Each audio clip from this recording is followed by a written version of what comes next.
la paix, je m'appelle de Solanga, Lenga, Sali, 1 plus 1, on veut la paix, on veut la paix. Sala Babylone, Babylone, ils ont détruit le monde. Babylone zerstört die Welt. En Afrique, Guck wie in Afrika, le pays s'est détruit.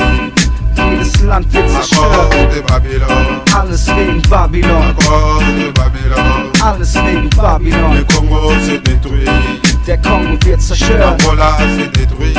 Angola wird zerstört. Brazzaville est détruit. On fait la paix, on fait la paix, on fait la paix, on fait la paix.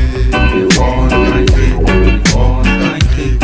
Bonjour, bonjour, c'est Roger le combattant, la bouche autorisée du président Fachi Beto Mukwantombolo.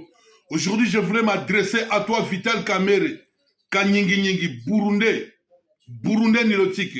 Que ce soit la première fois et la dernière fois que tu puisses faire des messages en disant, soi-disant comme quoi que non, tu as communiqué en disant que non, Félix doit respecter, il faut qu'il respecte les accords de Nairobi. Merde que tu es, est-ce que toi tu es congolais? Kamerhe, fais gaffe, fais gaffe, fais gaffe. Déjà ta présence là, sur notre sol là, ça énerve tout le monde. Yeba yango ke, obi mukolo no yamba o ke no mona président Félix Tshisekedi. O mona ki nenge ba congolais, 120 millions ba congolais ne ba se lamentaki. Pour te dire que toi on t'aime pas. Depuis quand toi tu es congolais?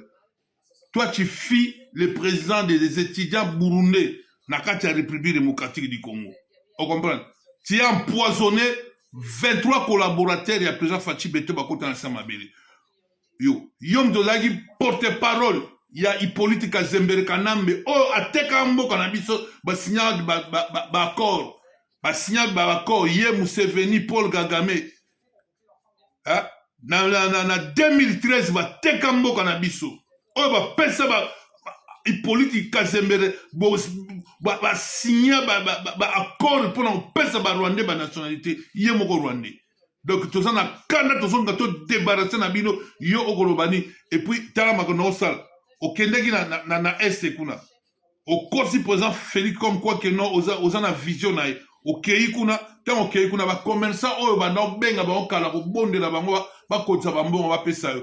Tout lo benga e bango ba boyaki ba boyo côté ba mbongo. Tu es parti là-bas pour na rassembler ba tu fallait pesa ba petit billet. Au futaki ba tumbongo. Ba tona ba yaki ko récupérer mbongo na biso ya Congo. Voleur que tu es. Et puis Souka lango batona ba lakisio ke no ba iweyo ba zomelio Kamerhe tozana kanda obike yo parvenant ko luba président Félix Tshisekedi oke ko mona batona M23 pour ba ke non tokene na dialogue merde que tu es comment ça yo depuis quand yo za congolais maison familiale na Kinshasa ya bino ezala kawabi ton frère biologique Patrick Kamerhe asa résident na mboko ni na Londres.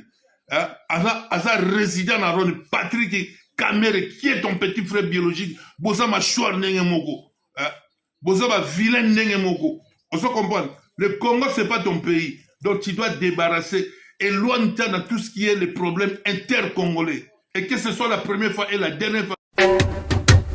Oh, Jara, Congo veut la paix, je m'appelle de Solanga, Lenga, Sali, 1 plus 1, on veut la paix. La paix, Sala Babylone, Babylone, ils ont détruit le monde. Babylone zerstört die Welt. En Afrique, Guck wie in Afrika, le pays s'est détruit. jedes Land wird À zerstört. cause de Babylone, Alles wegen à Babylon, cause de Babylone, alles wegen Babylon. le Congo s'est détruit. Der Kongo wird zerstört, Angola s'est détruit. Angola wird zerstört. Brazzaville est détruit. On veut la paix,